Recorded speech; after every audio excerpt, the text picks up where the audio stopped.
ये 22 अक्टूबर 1764 का दिन है। गंगा के किनारे बक्सर के खुले मैदान में सुबह की हवा असहज रूप से शांत थी। एक और खड़ी है ईस्ट इंडिया कंपनी की छोटी सी मगर बेहद अनुशासित फौज। लगभग 7000 सिपाही यूरोपीय ड्रिल में ढले हुए, एक ठंडी मशीन की तरह आगे बढ़ने को तैयार, जिसकी कमान मेजर हेक्टर मुनरो के हाथ में थी। दूसरी ओर फैला है हिंदुस्तान की 3 सबसे बड़ी ताकतों का विशाल लेकिन बिखरा हुआ गठबंधन। मुगल सम्राट शाह आलम द्वितीय, अवध के नवाब शुजाउद्दौला और बंगाल के नवाब मीर कासिम की संयुक्त सेनाएं, संख्या में कहीं अधिक, आत्मविश्वास से भरी हुई पर भीतर से अस्थिर। ये सिर्फ एक युद्ध नहीं था, ये उस लम्हे की तैयारी थी जो फैसला करने वाली थी कि अगले 200 सालों तक इस सरजमीन पर किसका हुक्म चलेगा। आज हम देखेंगे उस दिन की कहानी जब तिजारत करने आई एक कंपनी हिंदुस्तान की शासक बन बैठी। आज हम जानेंगे कि आखिर क्यों मीर कासिम की बहादुरी और अवध की विशाल तोपें भी उन्हें बचा नहीं पाई। कैसे कर्मनाशा नदी के किनारे हुए इस खूनी खेल ने मुगल सल्तनत के ताबूत में आखिरी कील ठोक दी और कैसे इस जंग के बाद बनी अंग्रेजी नीतियों ने आगे चलकर लाखों भारतीयों को भूख और मौत के मुंह में ढकेल दिया। इस जंग से पहले का हिंदुस्तान एक ऐसी इमारत बन चुका था जिसकी बुनियाद दीमक खा चुकी थी, मगर दीवारें अब भी शान से खड़ी दिखाई देती थी। मुगल सल्तनत जो कभी दुनिया की सबसे ताकतवर सल्तनत हुआ करती थी, अब सिर्फ दिल्ली के किले तक सिमट कर रह गई थी। औरंगजेब के बाद कोई ऐसा बादशाह नहीं हुआ जो इस बिखरते हुए निजाम को संभाल सके। ताकत अब सूबों के नवाबों के हाथ में थी जो अपनी खुद मुख्तारी के सपने देख रहे थे। बंगाल जो हिंदुस्तान का सबसे अमीर सूबा था, वो सोने की चिड़िया था जिसे हर कोई नोचना चाहता था। ईस्ट इंडिया कंपनी जो तिजारत के बहाने आई थी, अब अपनी शर्तों पर व्यापार कर रही थी। उनके दस्तक यानी ट्रेड परमिट्स का गलत इस्तेमाल हिंदुस्तान की अर्थव्यवस्था को अंदर ही अंदर खोखला कर रहा था। सियासत का ये निजाम धोखे और लालच पर टिका था। जगत सेठ जैसे बैंकरों की संपत्ति नवाबों से ज्यादा थी, जो पर्दे के पीछे अपनी दौलत से अंग्रेजों के मंसूबों को हवा दे रहा था। और इसी गुप्त गठजोड़ की वजह से अंग्रेजों की जेबों में पूरा बाजार था।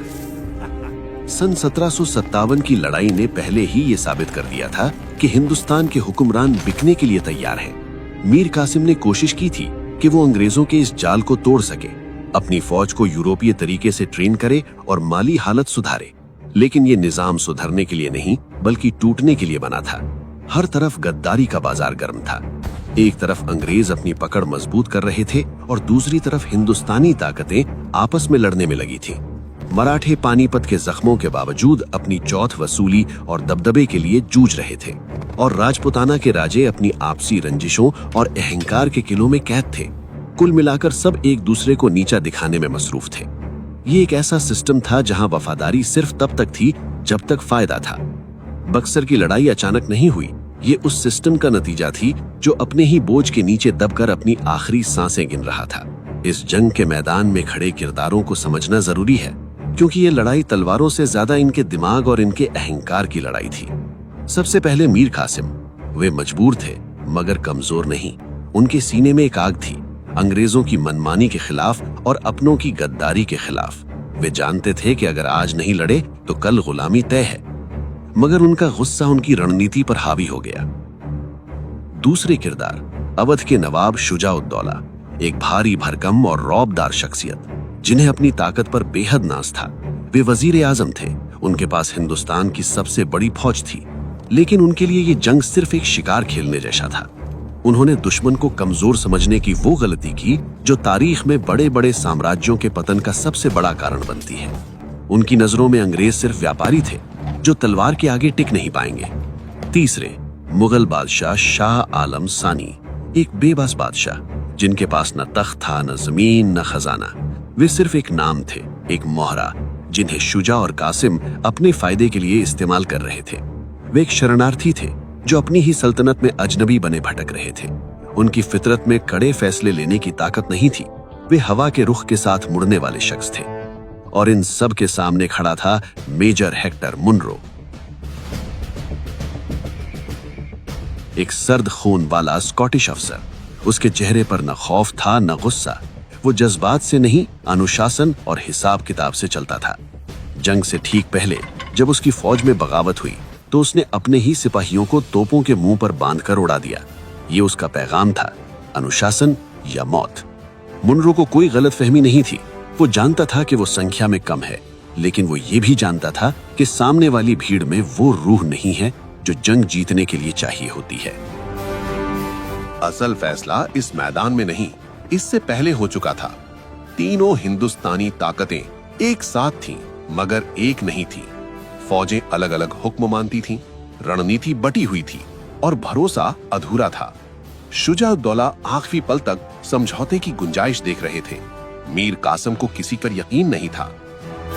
शाह आलम सिर्फ इस उम्मीद में थे कि जीत के बाद उन्हें ताज वापस मिल जाएगा। दूसरी तरफ कंपनी की फौज एक ही हुक्म, एक ही मंसूबे के तहत खड़ी थी। अंदरूनी फूट, गलत आकलन और आपसी अविश्वास ने हिंदुस्तानी खेमे को पहले ही कमजोर कर दिया था। ये हार तलवार चलने से पहले तय हो चुकी थी। सुबह का कोहरा छटते ही तोपों की गरज ने आसमान हिला दिया। अवध की फौज ने पहला हमला किया। उनके घुड़सवार तेजी से अंग्रेजों की तरफ बढ़े। जमीन उनके घोड़ों की तापों से कांप रही थी। शुरुआत में लगा कि अंग्रेजों की सफेद लाइन टूट जाएगी। नवाब की फौज ने मुनरो की एक टुकड़ी को पीछे धकेल दिया। मैदान में धूल और धुएं का गुबार था। चीख पुकार और तलवारों की खनक हर तरफ गूंज रही थी। लेकिन यही वो पल था जहां अनुशासन ने भीड़ को मात दी। मुनरो के सिपाही घबराए नहीं, वो अपनी जगह पर जमकर खड़े रहे। उन्होंने अपनी बंदूकों की वॉली फायर की। एक साथ हजारों गोलियां एक ही वक्त पर। इस सटीक निशानेबाजी ने अवध के घुड़सवारों की धार कुंद कर दी। इसके बाद शुरू हुआ तोपों का खेल। अंग्रेजों की तोपें हल्की थीं और तेजी से घूम सकती थी, जबकि शुजा-उद-दौला की भारी तोपें एक बार फिक्स होने के बाद हिलाई नहीं जा सकती थी। अंग्रेजों ने ग्रेप शॉट का इस्तेमाल किया, जिसमें तोपों से गोले नहीं बल्कि लोहे के छोटे छोटे टुकड़े निकले जो छर्रों की तरह फैले और अवध की फौज को गाजर मूली की तरह काटने लगे। मैदान में लाशों के ढेर लग गए। जब नवाब ने अपनी रिजर्व फौज को आगे भेजना चाहा, तो पता चला कि उन्होंने आगे बढ़ने से इनकार कर दिया है। वो गद्दारी जो पहले से तय थी, अब रंग ला रही थी। दोपहर होते होते हिंदुस्तान की सबसे बड़ी फौज में भगदड़ मच गई। सिपाही अपनी जान बचाकर नदी की तरफ भागे, मगर वहां एक और मौत उनका इंतजार कर रही थी। भागते हुए सिपाहियों के लिए जो पुल बनाया गया था, उसे तोड़ दिया गया। कुछ कहते हैं दुश्मन ने तोड़ा, कुछ कहते हैं खुद नवाब वजीर ने, ताकि दुश्मन पीछा न कर सके। नतीजा ये हुआ कि हजारों सिपाही नदी में डूबकर मर गए। कर्मनाशा नदी का पानी उस दिन लाल हो गया था। सिर्फ 4 घंटे में 3 बादशाहों का वो दबदबा जो सदियों से कायम था, हमेशा के लिए खामोश हो गया। जंग खत्म होने के बाद जो खामोशी छाई, वो चीखों से ज्यादा डरावनी थी। अंग्रेज सिपाहियों ने शुजा के शाही तंबुओं को लूटा। वहां से सोने, चांदी और रेशम के ढेर बरामद हुए। मगर असली चोट माली नहीं, मनोवैज्ञानिक थी। एक कंपनी जो व्यापार करने आई थी, उसने सम्राट और वजीर दोनों को घुटने टेकने पर मजबूर कर दिया था। इस हार ने हिंदुस्तान के लोगों के दिलों में ये बात बिठा दी कि अंग्रेजों को हराना नामुमकिन है, और ये खौफ तब तक बना रहा जब तक टीपू सुल्तान ने उन्हें खुली चुनौती नहीं दी। बक्सर की हार का असर सिर्फ मैदान जंग तक सीमित नहीं रहा, इसने आने वाली सदियों का नक्शा ही बदल दिया। 1765 में इलाहाबाद की संधि हुई। मुगल बादशाह शाह आलम सानी ने मजबूरी में ईस्ट इंडिया कंपनी को बंगाल, बिहार और ओडिशा की दीवानी दे दी। मतलब अब टैक्स वसूलने का हक अंग्रेजों का था, लेकिन प्रशासन चलाने की जिम्मेदारी नवाब की। इससे हुआ द्वैध शासन का आगाज, यानी सत्ता बिना जिम्मेदारी के। अंग्रेजों ने बंगाल को निचोड़ना शुरू कर दिया। जो पैसा पहले यहाँ की भलाई में लगता था, अब वो लंदन भेजा जाने लगा। इसका सबसे भयानक नतीजा 1770 के अकाल में दिखा, जब बंगाल की 1/3 आबादी भूख से मर गई, मगर कंपनी ने टैक्स वसूली कम नहीं की। बक्सर ने कंपनी को व्यापारी से शासक बना दिया। अब वो सिर्फ तिजारत नहीं कर रहे थे, वो कानून बना रहे थे। अवध एक बफर स्टेट बन गया जो अंग्रेजों के रहमो करम पर था। मुगल बादशाह अब कंपनी का पेंशनर बनकर रह गया, जिसे सालाना 26 लाख रुपए मिलते थे, अपने ही महल में कैदी की तरह। बक्सर ने यह साफ कर दिया कि अगला दौर तलवार का नहीं, बल्कि बंदूक और ब्यूरोक्रेसी का होगा। अंत में बक्सर हमें ताकत और गुरूर के बारे में एक कड़वा सच सिखाता है। एक बिखरा हुआ समाज एक संगठित लुटेरे के सामने कभी नहीं टिक सकता। ये जंग सबूत है कि जब लालच और आपसी फूट हावी हो जाती है तो बड़ी से बड़ी सभ्यताएं भी ताश के पत्तों की तरह बिखर जाती हैं।